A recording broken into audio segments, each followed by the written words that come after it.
As the bankers gain more control over the economy, we see how it continues to get worse. And today we will discuss the global economy taking a nosedive. You came here for the truth, so let me unveil that for you. Let's get into this news right away. There are many articles, in fact, that I'd like to cover, different charts, and we're just going to go through them quickly. S&P cuts Russian debt one notch to junk level. That's right, you're reading it here from the New York Times. As Russia deals with the heavy toll of Western sanctions and falling oil prices, a major credit rating agency on Monday downgraded the country's sovereign debt to below investment grade, the first time it has fallen to that level in more than a decade. Now they're playing games here. Obviously, they want to push Russia down as far as possible, and the rating agencies are in fact a big joke in many ways. We had AAA ratings on the subprime, worst garbage debt in the entire world, in fact, rated at AAA. So we know that they're quite a joke, but it does tell you something, at least for the fund companies and investment organizations.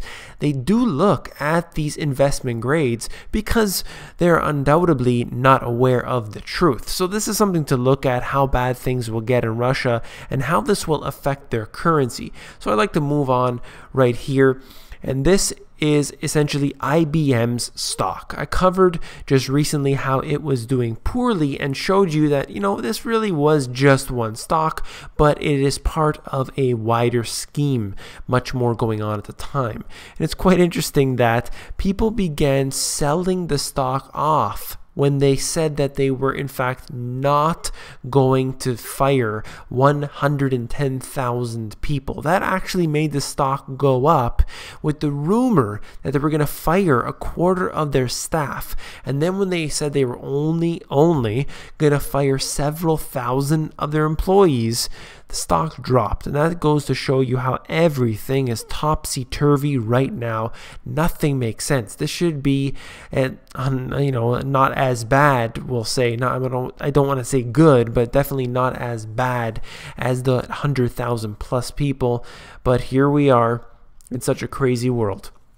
Look at this. These are the statistics I wanted to show you. Social Security beneficiaries, and at the top, employed, usually working full-time. So we're looking at the chart from the St. Louis Fed, and on top has been superimposed the Social Security beneficiaries. So when we talk about Social Security, there are definitely two sides to this. We want people to have an income after they retire. That is often what people are most worried about while they're in their later working years. So they are always concerned that should something bad happen, they're going to need an income if they cannot work any longer. They want to know that there's a lifeline there.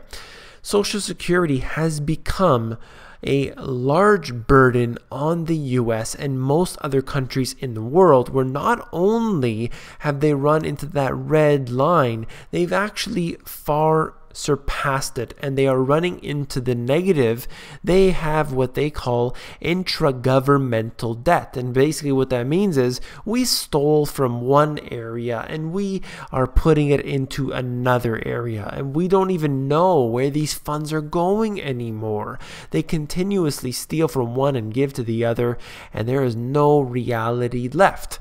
This brings me to what I wrote about in my book, where I was talking about the multi-billion dollar bailout packages, and then getting into more debt situations. Although the officials' number vary, the unfunded liabilities amount to over $60 trillion according to USA Today. However, this figure had been shown to be much higher depending on the calculations. Either way, it's several times over the GDP, so they can't pay it back when you have this level of debt. And the debt is not just in the US or in Europe. That is obviously big talk right now today, but we're looking at this over the course of the past few years, and we're looking at it in every corner of the world. Look at this right here. The one thing that is definite, the one thing that is going to be continuing for the foreseeable future is the Fed balance sheet. We see how it is continuously expanding right into 2015. And then you look at the 2015 world GDP estimate sharply declining through 2014. And we saw what happened when all of the different statistics, except for that US stock market, of course, all of the different statistics declined. I'll move on quickly. I've covered this before. Banknotes in circulation by Bank of Greece. What I'm showing you right here, what I am trying to illustrate is that there is a bank run that is taking place right now in Greece, and this was obviously because they were concerned about what would happen with the elections. And many people are happy right now with the situation in Greece, but that doesn't mean that the money is safe, because the bankers control that monetary supply. And of course, you're going to have bank runs anytime there are people who are concerned. Your money's in the banking system, and you may feel that your country, wherever you live, is a safe place to be. And sure, it might be. But what happens if you face the same fate as these individuals here? You need to get smart with your money. This is out of Mises, and what Patrick Barron, consultant to the banking industry, said, I predict that the Fed will start charging negative interest rates on bank reserve accounts, which will ripple through the markets and result in negative interest rates on savings at the banks. This could very well happen. They'd be joining the ranks of other countries as well, where they impose negative interest rates in order to steal the wealth from the people. And that's why they do this. If they're not making enough money from the fractional reserve banking and the derivatives haven't swollen up enough, they need to impose negative interest rates. I've been talking about this for quite some time as they continue to impose them country after country, and this is going to happen in most other countries around the world. One policy is not just for that one individual country, it becomes a global policy. Look at what happened with, or what's happening right now with Agenda 21.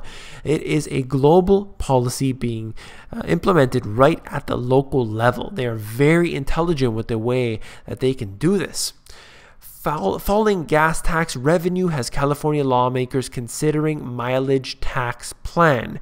You can see how this is a very, very big problem for the future, as we have taxes being imposed for every mile driven. You heard it here that I have predicted this many, many times. I've been talking about it forever. And this instance right here where we have, they're not making enough money on the gas tax. So they say, you know what, we should really try imposing the taxes for every mile driven. And they're going to go ahead, they're going to do it, and they're going to impose this, and they're going to get away with this, all because of carbon taxes, carbon emissions, trying to be eco-friendly, trying to be green, trying to do all of these things that they claim are for the environment, but never do a single thing for the environment, because this is all a monetary scheme. That's what this is. So I'm going to move on right here. Return of the 3% down payment. We had a major crash that took place in real estate that spiraled out of control, and it really was out of control because of what happened with the loans. They were giving out loans to just about anybody, and then they started getting a little more strict after the crash. The government took over Fannie Mae and Freddie Mac, and that was supposed to have fixed everything, because as long as they keep those structural reforms in place, everything would be fine. But here we are today in 2015, return of the 3% down payment. And of course, we're not far away from the 0% down payment. And this is just going to fuel the boom longer. It's going to undoubtedly bring in another crash. They continue to do this over and over again. You have interest rates all the way down, and then you have a 3% down payment. So of course anyone could afford a home. And this right here is just where I wanted to lead this talk, and that is that the super rich hedge fund managers are buying secret boltholes where they can hide out in the event of civil uprising against growing inequality, it has been claimed. Nervous financiers from across the globe have begun purchasing landing strips, homes, and land in areas such as New Zealand so that they can flee should people rise up. They're concerned about the possibility of civil unrest and riots taking place all around the world. And this is concerning them. So they're going to remote destinations and buying what they're calling boltholes, but essentially hideaways or hideouts in different remote areas. And this goes to show you how bad things are because they're more in tune with reality than the average citizen is. They're too busy watching television 6 hours a day, and they don't know the truth. But these individuals, who are the billionaires and the multimillionaires, are definitely more well connected. They hear things before we do. And this is the last thing I wanted to cover. Unfortunately, not very nice information, but here we are with the third banker death in 2015. Last year we had 36 banker deaths, whether they're claimed as a suicide or murder. But we're looking at it being quite interesting how very, very often we have these bankers or people in the finance industry committing suicide. And this goes to show you how bad things are getting. Sure, they could be legitimate, but they also could be some conspiracy involved here. I don't know any of these particular situations, but it does look like something is very, very wrong in this situation. And I will continue to at least just shed some light on the topic, and you can do your own investigations on that. I will continue to add these to my videos at the end, just so we can keep track of this. Something to note. If you found this video informative, please give me a thumbs up, and don't forget to become a subscriber on the YouTube.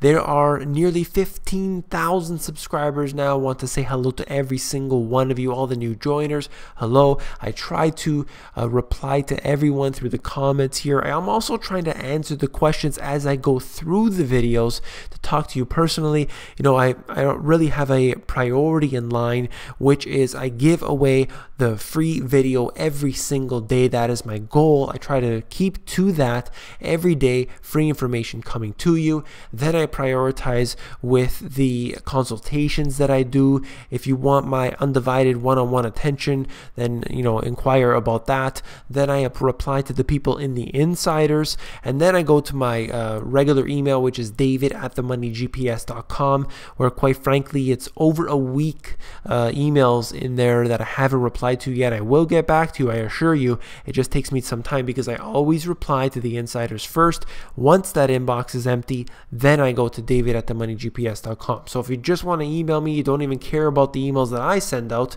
just get on there just to get the email address.